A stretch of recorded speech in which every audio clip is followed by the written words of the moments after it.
She didn't come back for him. She came to give something back and get one signature. The problem was she couldn't button her coat anymore. The Uber driver dropped her at the corner of Michigan and Kellner because she'd asked him to. She'd learned in the 7 months she'd spent in a studio apartment in St. Louis eating rice and watching her savings drain that being seen arriving was never smart. Even now, even at 9:14 on a Wednesday morning in February, when the wind off the lake was carving through the corridor between the high rises and every sane person in the city was looking at their phone. She pulled her wool coat tighter across her front. It didn't close. It hadn't closed since December. She held the lapels with one hand and kept her other palm pressed flat against the lower curve of her stomach, not for comfort, just for balance. The baby was sitting low today, the weight of it shifting forward with every step she took on the salted pavement, throwing her center of gravity somewhere she hadn't entirely adapted to. Ines counted her breaths. In through the nose. Out slow. She was good at counting things.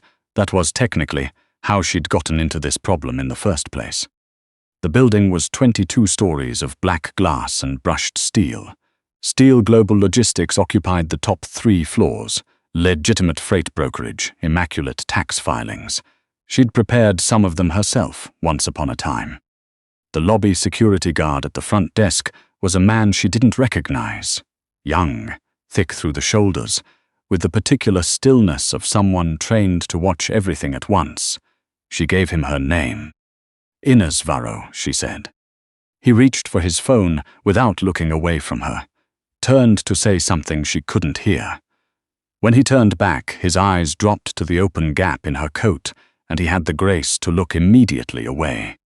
43rd floor, ma'am, Mr. Kincaid will meet you. She rode the elevator alone. Her reflection stared back at her from the mirrored walls, dark circles, a cracked lip she'd been meaning to deal with for 2 weeks, hair held back with a rubber band because she'd given up on everything else, and the undeniable basketball round shape of 34 weeks of pregnancy sitting in the space where her waist used to be. She pressed her thumb against the seam of the manila envelope in her tote bag. Inside, a USB drive in a paper sleeve, and a 1-page contract release form she'd printed at the library on Kings Highway, which had taken 45 minutes because the printer kept jamming. Get the signature, give back the drive, leave. She'd said it to herself every morning for 3 weeks, since she'd bought the train ticket. She said it again now, watching the floor numbers climb. The elevator opened into a reception area that looked like the inside of a bank vault, slate floors, low amber lighting, a receptionist behind a curved desk who didn't look up. Kincaid was standing 6 feet back from the elevator doors. He was Steele's right hand. She'd worked near him for 14 months. In that time, she'd watched Kincaid manage situations that would have hospitalized most men, without once adjusting his expression. He had a face built for silence. Broad jaw, deep-set eyes, everything arranged to give away nothing. Currently, he was giving away quite a lot. He stared at her stomach. He looked at her face. He looked at her stomach again. Ines, he said. It came out like a calculation error, like the math had come back wrong and he needed to run it a second time. Hello, Kincaid. She adjusted the strap of her tote bag. Is he in? Kincaid didn't answer immediately. He touched the earpiece at his collar and turned half away, murmuring something too low to catch. His jaw was very tight. Ines waited. The baby shifted, a slow rolling push against her right side that radiated all the say to her spine. She pressed against it with the heel of her hand. I know. Almost done. Kincaid turned back. He was looking at her the way people looked at structural damage, assessing what had already happened and how bad it was going to get. He's finishing a call. I can wait. He led her down the corridor. The only sounds were the low hum of the ventilation and her own footsteps, which had developed a heaviness she couldn't disguise. Her lower back had been sending shooting pain down her right leg since she'd stepped off the Amtrak and she'd learned to walk through it. 7 months had taught her to walk through a lot of things. The door to Steele's private office was a slab of dark-stained oak. Kincaid knocked once and opened it without waiting. She walked in. Steele was behind the desk, phone pressed to his ear, a pen moving across the margin of a document in short, angular strokes, the kind of handwriting that looked like it was meant to be decoded only by him. He didn't look up. He looked exactly the same as he had 7 months ago. She'd spent those months constructing a version of him in her memory that felt more manageable, smaller, less certain of himself. The real version occupied space differently. He was 41 years old and built like a man who'd spent his 20s absorbing damage and his 30s ensuring no one got close enough to try again. There was a scar along his jaw she'd been told once came from a broken bottle. She'd never asked if that was true. "No," he said into the phone. "Move it to the Antwerp line. I don't care what Bancroft thinks." He wrote something else, Thursday, and tell him that's not a suggestion. He ended the call, set the phone down, still writing. "I said nothing until noon," he said. His voice was the same too. Low, deliberate, the kind of flat that sounded like everything had already been decided and conversation was a courtesy. "I'm not an appointment," Ines said. The pen stopped. He looked up. She watched it happen, watched the moment he registered her. First her face, then the open coat, then the rest of her, the undeniable rest of her. His expression didn't shatter the way she'd half expected. It went the opposite direction. It locked. Every readable thing in it sealed off simultaneously, like a pressure door closing. And what was left on the other side was completely, utterly still. The pen slid from his fingers. It rolled off the document, off the edge of the desk. She heard it hit the slate floor. He didn't look down. He said nothing. The silence in the office had weight. The only sounds were the building's HVAC and, 43 floors below the windows, the muted traffic of the city going about its ordinary Wednesday morning. "I'm not here to cause a problem," Ines said. She pulled the manila envelope from her bag and held it out across the desk. "There's a USB in there, the one I took when I left, and a release form for the NDA rider. I need your signature on the bottom. There's a marker tab. You can't miss it. After that, I'll go." Steele's eyes went from the envelope to her face. He said nothing. "Get out," he said to the room. She hadn't realized Kincaid was still standing behind her until she heard him leave.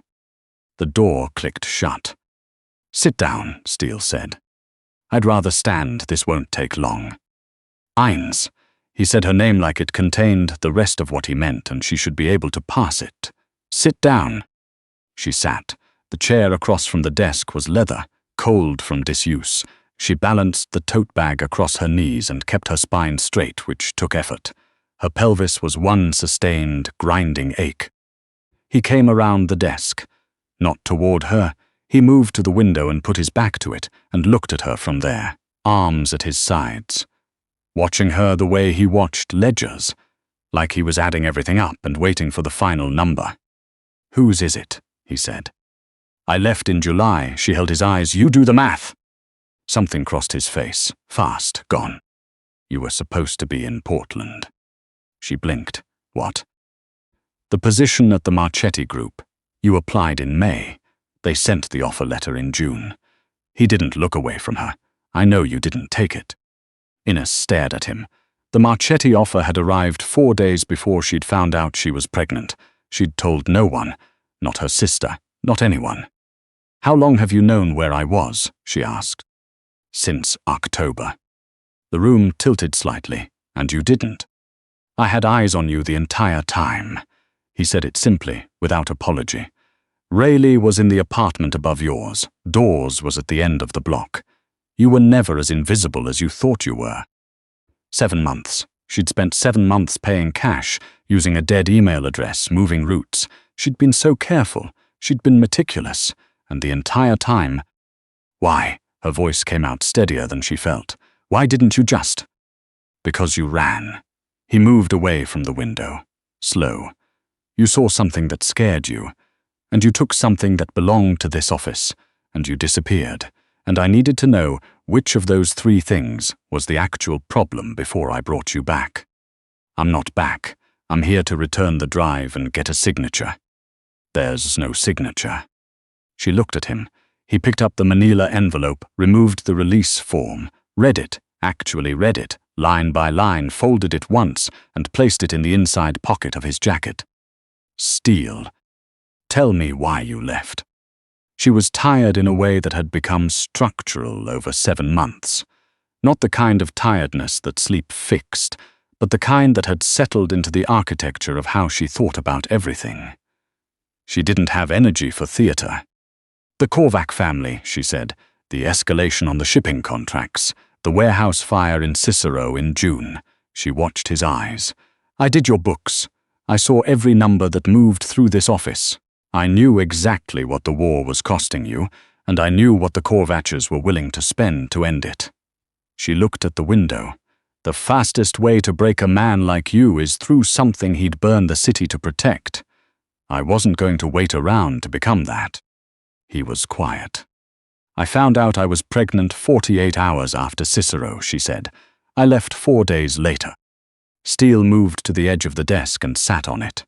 He was looking at her stomach. Not with shock. Kincaid had given her shock. What was on Steele's face was more like the expression of a man revising a position he'd held for a very long time. You ran because you thought you'd become a liability, he said. I ran because I refused to let this baby spend its first year of existence as leverage. And now you're back. I ran out of money in January. She said it without softening it, and the legal binding on the NDA means I can't work anywhere legitimate without your release. So, here I am. A long pause. He stood up from the desk and crossed the space between them in 3 steps. He crouched down in front of her chair, which brought him level with her stomach, and before she understood what he was doing, he placed both his hands flat against either side of her. Not gripping, just present. Steele. Give me a second. Quiet. He wasn't looking at her face. He was looking at his hands against the fabric of her dress. Waiting. The baby moved, a slow, deliberate roll, like something turning over in half sleep. His hands tightened fractionally. She heard the breath leave him, all of it in one controlled exhalation, and something in the set of his shoulders went from taut to a different kind of still entirely. Mine, he said, barely a word. She didn't answer. The answer was obvious. Kincaid arranged a car. The penthouse on Lake Shore was everything the St. Louis studio apartment was not. Warm, quiet, with a housekeeper named Mrs. Bren, who drew a bath without being asked, left clean clothes in the right size, and placed a plate of real food on the bathroom counter without asking a single question. Ines ate the bread and cheese standing in front of the mirror in someone else's clothes, looking at herself, trying to run the numbers on whether she'd made an error she couldn't recover from. She fell asleep before she finished. When she woke, it was dark. There was a glass of water on the nightstand that hadn't been there before. She pulled herself upright, waited for the scan, the hyper-vigilant threat check that had replaced ordinary waking over the past 7 months. It didn't come. That absence was almost more unsettling than the alternative. She followed the light down the hall. Steele's study was at the end of the east corridor, the door ajar 2 inches. She heard his voice before she reached it. Nothing moves until I say. A pause. I don't care. Longer pause. Kincaid. If Roach's people make contact before we're positioned, it goes sideways, and I will not have a sideways situation right now. Do you understand what I'm telling you? She understood exactly what he was telling Kincaid. She was the situation he couldn't afford to have go sideways. She pushed the door open. Steele looked up. He didn't seem surprised. Cameras in the hall, probably. But something in the line of his shoulders shifted. He said into the phone, "I'll call you back," and set it down. "How long have the Korvac remnants been active?" she asked. 2 months. Different name. Roach Organization. He watched her. They lost the shipping contracts when I cut ties. They've been looking for a pressure point since September. And now they know I'm here. The pause before he answered was 1 second too long. Yes. She absorbed that. Her hand moved to her stomach, without thought. She'd been doing it for months, this automatic gesture, putting herself between the world and what she was carrying. How? "We're working on that." He leaned forward, elbows on the desk, Ines, you're not going to Portland. You don't get to. I'm not giving you an order. He said it carefully, like it was new territory for him. I'm explaining the math. They know you're carrying my child. They will use that. The question isn't whether you're a target. You are a target. The only variable is whether you're inside this building or outside it when they act. He held her eyes. You ran to keep the baby safe. I understand that. But you can't outrun this one on your own. She hated that he was right. She'd spent 7 months being right about exactly this kind of threat assessment, and here it was anyway, the same conclusion, unavoidable, arrived at from 2 different directions. I want a real doctor, she said, not whoever you keep in a basement somewhere. Dr. Osei, Northwestern, he'll come here. I want everything in writing, what I'm agreeing to, what you're providing, not a handshake. Something shifted in his face. Not quite a smile, more like recognition, like he was seeing a version of the person he'd hired 3 years ago, the one who'd impressed him in the first place. By morning, he said. And the release form, 60 days, you said, when the situation is resolved. 44 days from now. I'm keeping count. I know you are. She looked at him across the desk. He looked back at her. Whatever the next 60 days were going to cost her, they were going to cost him something too. She filed that away. The photograph arrived 3 days later, tucked under the windshield wiper of the delivery van in the service bays downstairs. Mrs. Bren brought it up in a sealed envelope. Steele opened it, looked at it, and set it face down on his desk. Ines picked it up. It was her, taken from across the street, from the parking structure on Kellner, probably from the 3rd or 4th level, a high angle that caught her in profile, coat open, the full curve of her stomach visible against the grey winter light, clean image, professional equipment. On the back, in red pen, "We've been waiting." Steele was on the phone before she'd finished reading it. His voice had changed, stripped of the deliberate calm he used in ordinary situations, down to something older underneath, something that had been managing danger for a long time and was not afraid of it. "Lock the building," he said. "Everyone up here. Call Osei and tell him he's staying on property until I say otherwise." He paused, listening. "Because I said so, Kincaid. Do it now." He ended the call and looked at her. 42nd floor, he said. "Secure room behind the server bay. Mrs. Bren knows where it is." "What are you going to do?" "Finish it." She thought about the warehouse in Cicero, about the 7 months she'd spent managing fear on a budget, about the man who had crouched in front of her chair and placed his hands on her stomach like it was the most significant thing he'd ever done. She thought about all of that, and about the fact that she was 34 weeks pregnant and exhausted down to her bones, and she said what she hadn't planned to say. "Come back," she said. He stopped at the door. "I mean it." She pressed her hand flat against her stomach. The baby pushed back, that particular pressure that had become the most ordinary, extraordinary thing about the last 7 months. "I didn't keep this pregnancy going through 7 months of rice and library printers to raise a child alone. So come back." Steele stood in the doorway and looked at her for a moment. His face did something she hadn't seen it do before, went briefly, quietly soft at the edges, like something surfacing from underneath everything else. "I'm coming back," he said. He left. Dr. Osei arrived 20 minutes later with a medical bag that looked like it was packed for a siege. He was a compact man with silver at his temples and the unhurried competence of someone trained in emergency medicine before moving to private practice, the particular calm of a person who'd seen worse. He examined her thoroughly. Blood pressure, fetal position, measurements, the baby's heartbeat through a portable monitor, fast, even, absolutely present. Something in Ines's chest loosened that she hadn't realized was clenched. "Healthy," he said. 34 weeks, measuring well. A little underweight, but baby is taking what it needs. He looked at her with the neutral concern of someone making a clinical observation. "You've been under considerable stress." That's one way to put it. "Try to sleep. Tonight may be long." She didn't sleep. She sat in the chair in the corner of the secure room with a blanket over her shoulders and her tote bag in her lap and listened to the building around her. The baby moved in slow, exploratory rotations, the kind it did when she was still. She tracked each one.